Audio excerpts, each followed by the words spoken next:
Erica, it's been a historic time in sports recently. We have seen leagues starting with the NBA to protest the recent police shooting of Jacob Blake in Wisconsin. But if you look at some other sports and you look at hockey, particularly the NHL, we really didn't see a response from the NHL until recently, as a couple of hours ago, some news that broke that we'll get into later. But are you shocked by the lack of response that we saw from the NHL? No, I'm not. The hockey community, and I come from the women's space primarily, but overall, the hockey community is still perceived as very white. And the reason I say perceived as is because the demographics have been changing for quite some time. But the culture of hockey is, for some reason, to hang on to the stereotype of hockey fans. And it's been contentious for those fans, players, and even media members who try to bring that history to the attention of hockey, primarily through the NHL, but also USA Hockey. So, unfortunately, I was not surprised. So, with not being surprised, you obviously saw this as well too. The Hockey Diversity Alliance co-leader Evander Kane, also left winger for the San Jose Sharks, he was very vocal about this. Put out a formal request from the group for the NHL to suspend all playoff games on Thursday, the day we are recording this. You saw that action from him in some of the tweets he had, including one where he said it's incredibly insulting as a black man in hockey for the lack of action acknowledgement from the NHL. He said just straight up insulting. What was your reaction to Evander Kane's reaction and a call for action by the NHL? I think he's right. Again, going back to the hockey culture that the hockey community likes to purport that it has versus the reality of hockey culture. So I'm glad that Evander Kane spoke up.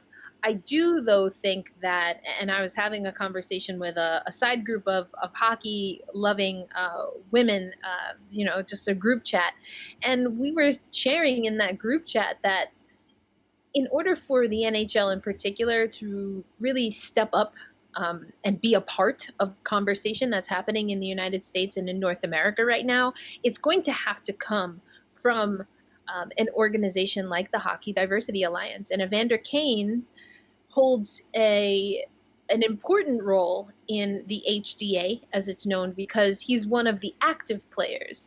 And it's important, I think, for the NHL to hear from active NHL players because unfortunately they haven't listened to the likes of an Akeem Aliu. They love to celebrate Willie O'Ree, but somehow we gloss over why we're celebrating him in the context of black players still experiencing that today. So I'm glad that Evander Kane is stepping up. I'm glad that the Hockey Diversity Alliance is putting pressure on the NHL in particular, but I also would absolutely love hockey overall, not just the NHL. I speak about this in women's hockey as well. I really would like the hockey community to step up because, to your point about the NBA, and of course, I cover the WNBA, those leagues have really set the bar very high. Yeah, I'm wondering if this will be a moment for the NHL where they look back and they say, we could have been at the forefront in this and, maybe canceling games that we did not see on Wednesday night of this week. We saw NHL, they completed their full set of playoff games while the NBA, MLB, MLS, and WNBA all had games that were postponed. Now, ESPN has reported the NHL won't play any playoff games Thursday in solidarity with the other leagues that are protesting. The real question around that, Erica, is it too little too late now with them having this action of canceling these games on Thursday? I am a person that believes so, with a caveat. I do believe that even there was a hashtag going around kneel for the NHL or something, or kneel for hockey, something like that. I forget exactly.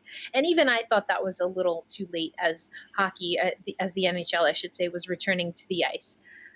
The caveat I will allow is that, again, if Evander Kane and other active players, I know Akeem Aliu was active on social media as well.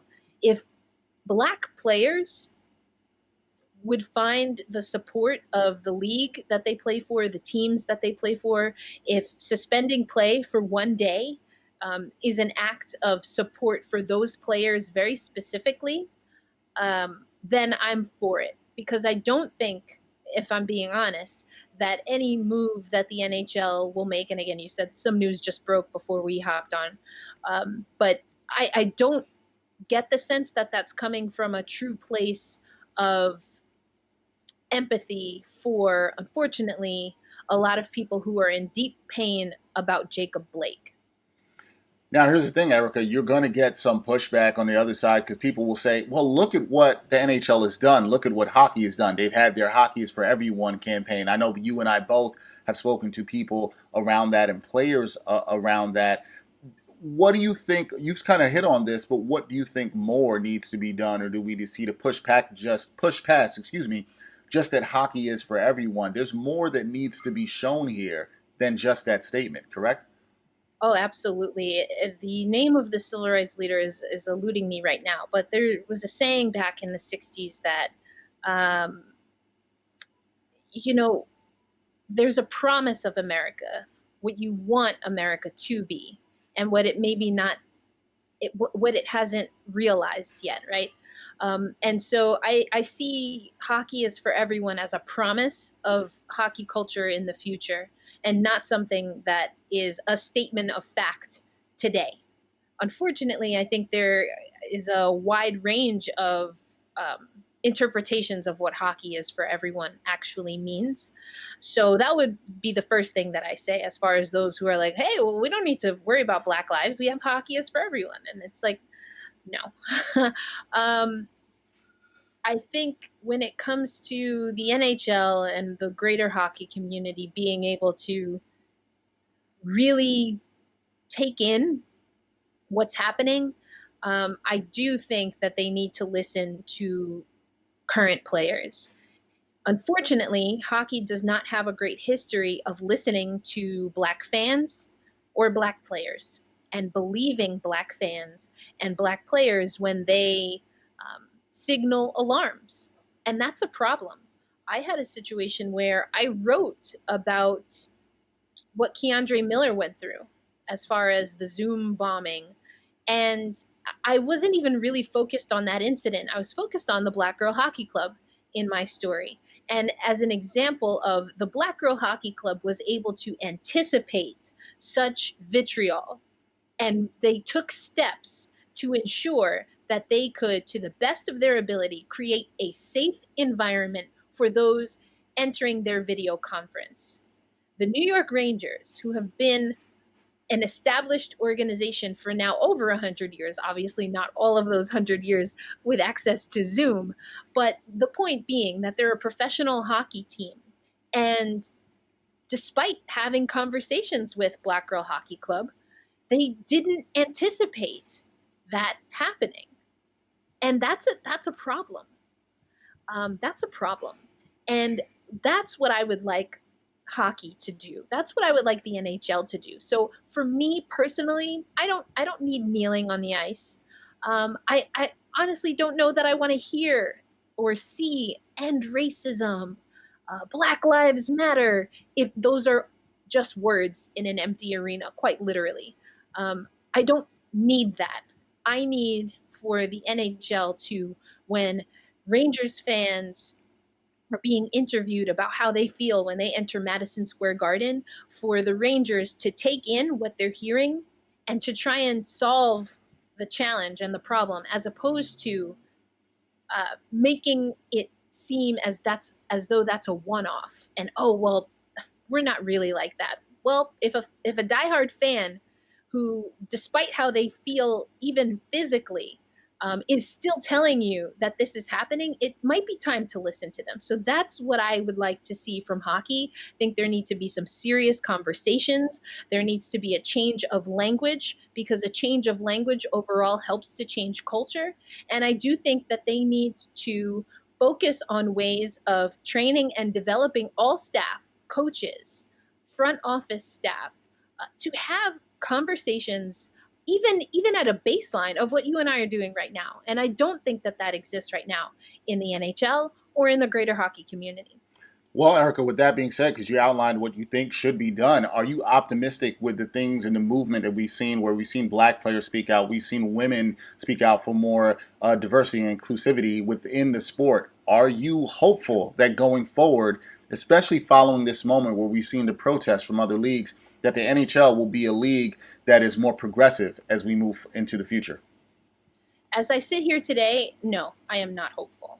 But I will tell you what would make me more hopeful, and I will take this again from Black Girl Hockey Club and founder Renee Hess, who in her presentation to the NHL of her, I believe it was 6 or 8 points, her first point in how to be serious and not be performative in such acts is to hire black women.